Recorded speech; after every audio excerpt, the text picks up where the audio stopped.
반갑습니다. 2월 24일 목요일 요양 묵상 시간입니다. 함께 찬양으로 기도로 주님께 나아가겠습니다. 예, 좋으신 아버지 하나님, 아빠 하나님, 오늘도 새하루를 주셔서 감사합니다. 숨 쉴 수 있음이 하나님의 은혜이고 맛있는 음식을 먹을 수 있고 물 한 모금 마시고 속이 편안한 것이다. 하나님의 은혜인 것을 고백합니다. 오늘도 하나님의 은혜를 기억하며 하나님을 바라보며 하나님을 집중하는 하루가 되도록 주님과 동행하는 하루가 되도록 인도하여 주시옵소서. 예수님의 이름으로 기도하옵나이다. 아멘. 찬송가 432장입니다.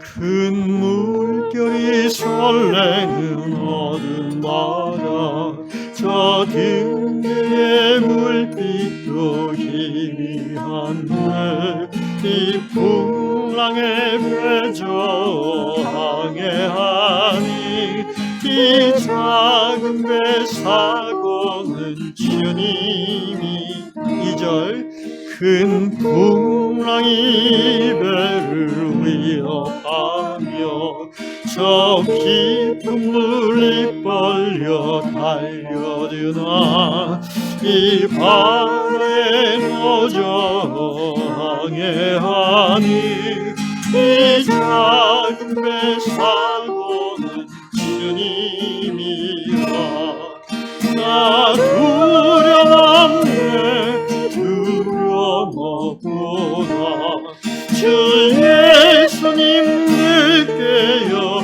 계시도다 이 흉흉한 바다를 다 지나며 저 소망의 나라에 이르리라 큰 소리로 물결을 멸하시나 이 바다는 고요히 잠자리라 저 동력이 환하게 밝아올 때 나 주와 함께 이 바다 건너가리 나 두려움에 두려움없도다 주 예수님 늘 깨어 계시도다 이 흉흉한 바다를 다 지나며 저 소망의 나라에 이르리 나 두려움에 두려움없도다 주 예수님 늘 깨어 계시도다 이 흉흉한 바다를 다 지나며 저 소망의 나라에 이르리라.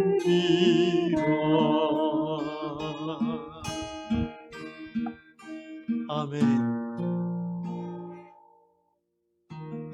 아멘. 그렇습니다. 예, 오늘 주님께서 주시는 말씀 마태복음 14장입니다. 마태복음 14장 22절부터 33절. 예수께서 즉시 제자들을 재촉하사 자기가 무리를 보내는 동안에 배를 타고 앞서 건너편으로 가게 하시고 무리를 보내신 후에 기도하러 따로 산에 올라가시니라. 저물매 거기 혼자 계시더니 배가 이미 육지에서 술이나 떠나서 바람이 거스름으로 물결로 말미암아 고난을 당하더라. 밤사경에 예수께서 바다 위로 걸어서 제자들에게 오시니 제자들이 그가 바다 위로 걸어오심을 보고 놀라 유령이라 하며 무서워하여 소리 지르거늘 예수께서 즉시 이르시되 안심하라 나니 두려워하지 말라. 베드로가 대답하여 이르되 주여 만일 주님이시거든 나를 명하사 물 위로 오라 하소서 하니 오라 하시니 베드로가 배에서 내려 물 위로 걸어서 예수께로 가되 바람을 보고 무서워 빠져가는지라. 소리질러 이르되 주여 나를 구원하소서 하니 예수께서 즉시 손을 내밀어 그를 붙잡으시며 이르시되 믿음이 적은 자여, 믿음이 작은 자여, 왜 의심하였느냐 하시고 배에 함께 오름에 바람이 그치는지라. 배에 있는 사람들이 예수께 절하며 이르되 진실로 하나님의 아들이로소이다 하더라. 아멘. 오늘 다락방 말씀 오스트리아에 사시는 호주에 있는 퀸즐랜드 주에 사시는 다이앤 자매님의 이야기입니다. 다이앤 자매님은 이제 젊은 시절 그 육아와 또 일상생활, 아마도 직장 생활하면서 이제 육아를 했던 것 같은데 굉장히 힘들죠. 그래서 지쳐갈 때에 일찍 돌아가신 엄마를 많이 그리워했나 봅니다. 그래서 힘든 때에는 그 엄마가 있었으면 나를 참 많이 도와주셨을 텐데 왜 우리 엄마를 이렇게 일찍 데려가셨을까 하고 하나님을 원망했던 적도 있었다고 합니다.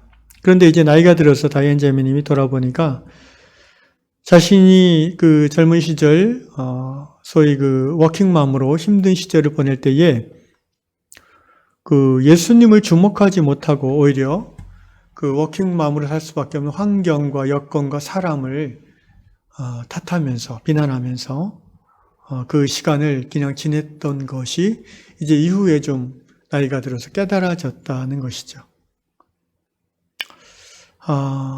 그렇게 불평하던 힘들어했던 그런 시절임에도 불구하고 그런데 하나님은 주님은 다이앤을 찾아오셨고 그 힘든 시기에 주님께서 손을 내밀어 주셨고 다이앤은 그 시기를 또 무사하게 그리고 큰 사고 없이 잘 지내게 되었다라는 그런 고백을 하고 있습니다.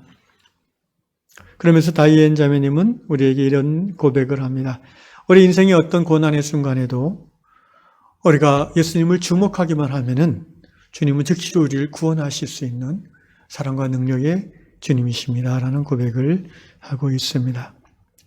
오늘 마태복음 14장 이야기가 바로 다이앤의 고백과 잘 맞는 이야기이죠. 오늘 본문은 오병이어의 기적 직후에 일어난 사건입니다. 벳세다 들판, 그 갈릴리 호수의 면에 있는 벳세다 들판에서 떡 5개와 물고기 2마리를 5,000명을 먹으시고 또 남은 그 기적을 예수께서 베푸셨을 때에 수만의 사람들이 예수님을 왕으로 옹립하고자 예수님께 몰려들었습니다. 그래서 예수님은 제자들을 먼저 호수 건너편으로 가라 하시고 본인은 조용히 그 산에 올라가서 밤늦게까지 기도하셨다고 되어 있습니다.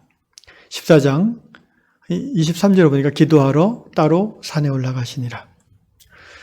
그리고 24절에 보니까 근데 예수님이 기도 중에 마음에 감동이 있어서 성령의 조명하심으로 캄캄한 바다 저편을 보게 되었는데요. 제자들이 탄 배가 거친 파도 가운데 왔다 갔다 하면서 제자들이 거의 죽게 됐던 것을 알게 되셨습니다. 그 밤에 그 멀리 떨어진 바다에 있는 작은 배가 보일까? 어떤 이 육신의 눈으로 봤다기보다는 성령의 감동하심으로 기도 가운데에서 깨닫게 되었다고 우리가 이해할 수 있습니다. 그래서 예수께서는 즉시로 25절에 보니까 밤 사경에 사경이면 거의 한밤 새벽녘이죠. 예수께서 바다 위로 걸어서 제자들에게 오셨어요. 제자들을 구원하시고자 하시는 예수님의 그 뜨거운 사랑이 성령의 역사하신 가운데 중력의 법칙을 초월하는 기적을 드러낸 것입니다. 바다 위로 걸어서 제자들에게 왔습니다. 제자들이 예수께서 바다 위로 걸어오심을 어슴푸레하게 보게 된 거죠. 그러니까 26절에 보니까 유령이다, 귀신이다 이렇게 착각할 만도 하죠. 그 소리를 막 질렀습니다. 그때 예수께서 큰 소리로 외치시겠죠. 나다, 두려워하지 말라, 안심하라. 그러자 12제자 중에 이제 한 사람인 베드로가 이렇게 물 위에 서 계시는 예수님에게 말합니다. 만일 예수님이거든 나에게 명하여서 나도 예수님처럼 무리를 걸으라 하십시오. 아마도 두 가지 생각이 베드로에게 있었나 봅니다. 하나는 정말 예수님인가를 확인하고 싶은 마음이 있었고, 또 하나는 나도 예수처럼 무리를 걷고 싶다라는 그런 소년과 같은 갈망이 올라왔나 봅니다.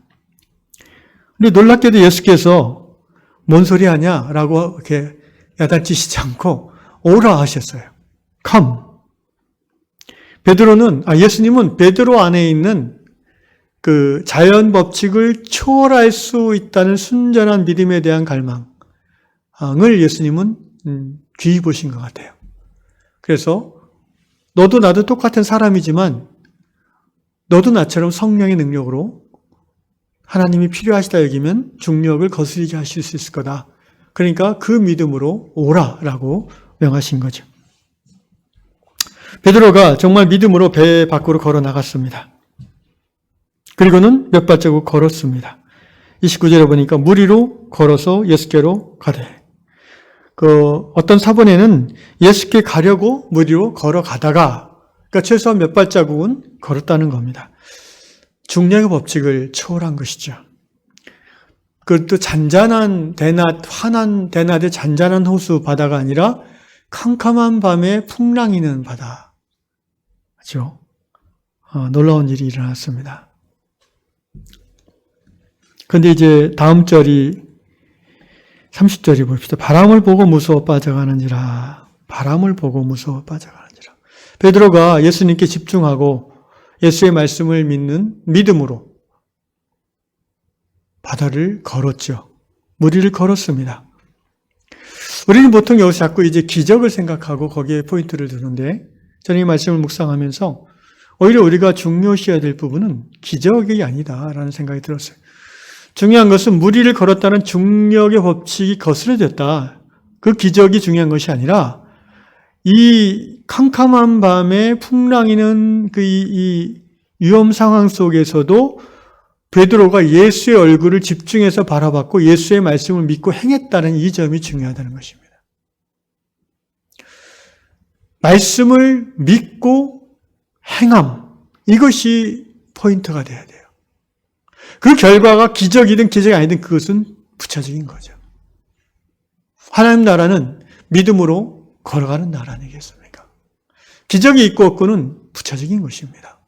우리는 하나님의 말씀, 하나님을 신뢰함으로 하나님의 말씀을 믿고 순종하는 것으로 충분합니다.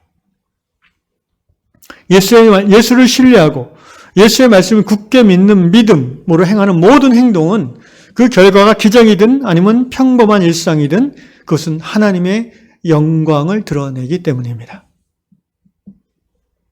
베드로는 잠시 아마도 몇 초간 믿음으로 행했습니다. 그리고 그 결과로서 초자연적인 기적을 경험했습니다. 그러나 베드로의 믿음은 거기까지였습니다.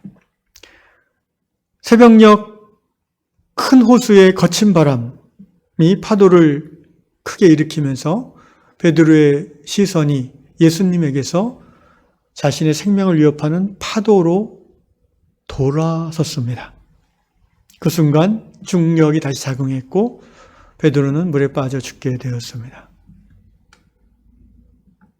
환경이 주는 두려움과 내가 신뢰하는 예수의 중간에서 예수를 바라볼 때는 환경이 주는 두려움을 이기고 결국 환경이 주는 위험 자체를 이겨낼 수 있지만 우리의 시선이 다시 환경, 두려움, 어려움, 힘듦을 향하고 집중하게 될 때에 우리는 다시 그 환경에 먹히게 되는 것입니다. 인생의 고난과 위기가 다시 시작되는 것이죠. 그러나 너무 또 좌절할 필요는 없습니다. 오늘 본문에서 나와 있듯이 베드로가 물에 다시 빠지면서 외칩니다. 소리질러 30절 소리 질렀습니다. 주여 나를 구원하소서. Lord Jesus, help me, save me. 나를 구원하소서. 31절 얼마나 위로가 되는 말씀인지 모릅니다. 예수께서 즉시 손을 내밀어. 즉시 손을 내밀어. 우리의 믿음이 부족하여 잠시 다시 세상이 주는 그 환경이 주는 고난이 주는 거기에 집중하고 인간적인 또 환경적인 그런 것에 마음을 뺏겨서 위기에 처한다 할지라도 그 순간 우리 안에 있는 작은 연약한 믿음으로 주님의 이름을 부르면 로마서 말씀 우리가 기억하죠. 누구든지 주의 이름을 부르는 자는 구원을 얻으리라. 아멘. 베드로는 다시 구원을 얻었습니다. 예수님은 베드로에게 한마디 하셨습니다. 어찌하여 의심하느냐? 믿음이 작은 자요. 베드로가 믿음이 없는 게 아닙니다. 다만 그 믿음이 깊고 크지 못했습니다. 그러나 이후에 부활하신 예수님을 만나고 성령의 충만을 받은 베드로는 십자가에 거꾸로 달려 기꺼이 순교할 만큼의 깊고 단단하고 큰 믿음의 사람으로 성장하였습니다. 사랑하는 성도 여러분, 오늘 이 아침에 우리가 두 가지를 기억하면 좋겠습니다. 하나는 말씀을 믿는 게 이제 주님을 믿는 거예요. 주님의 말씀을 믿고 순종함으로 하나님께 영광을 돌릴 수 있습니다. 그 결과가 기적이든 기적이 아니든 그것은 중요한 것이 아니에요. 믿고 순종했는데 내가 말기암으로 끝까지 믿고 순종했는데 죽을 수 있어요. 기적이 일어나지 않아요. No problem, 아무 문제 없는 거예요. 왜? 하나님이 영광을 받으신 거 아닙니까? 죽기까지 하나님께 감사하며 찬양하며 하나님을 예배하며 고통 가운데서 하나님을 원망하지 아니하며 불평하지 아니하며 믿음을 순전히 욕과 같이 주신 자도 여호와시요 취하시는 자도 여호와시니 오직 여호와의 이름이 찬송을 받으실지어다. 우리가 믿음을 지키는 것 자체로 하나님 앞에 영광이 됩니다. 만약에 우리가 그렇게 믿음을 끝까지 믿음으로 믿고 순종함으로 죽을 수 있다면 저는 그 자체가 중력을 거스린 기적보다 더 놀라운 영광과 또 열매를 맺게 된다고 믿습니다.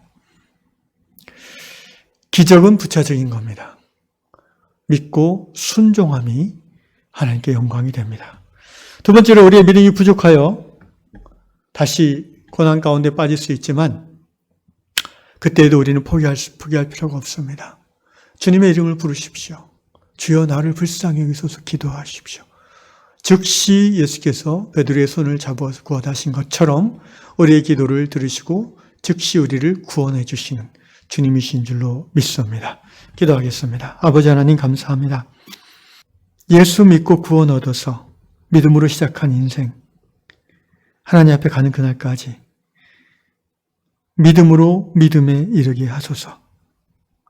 삶의 어떤 상황에서도 환경과 사람과 내 처지보다도 주의 말씀을 믿고 순종함으로 하나님께 영광 돌리며 구원을 얻는 성도의 삶을 살게 도와주시옵소서.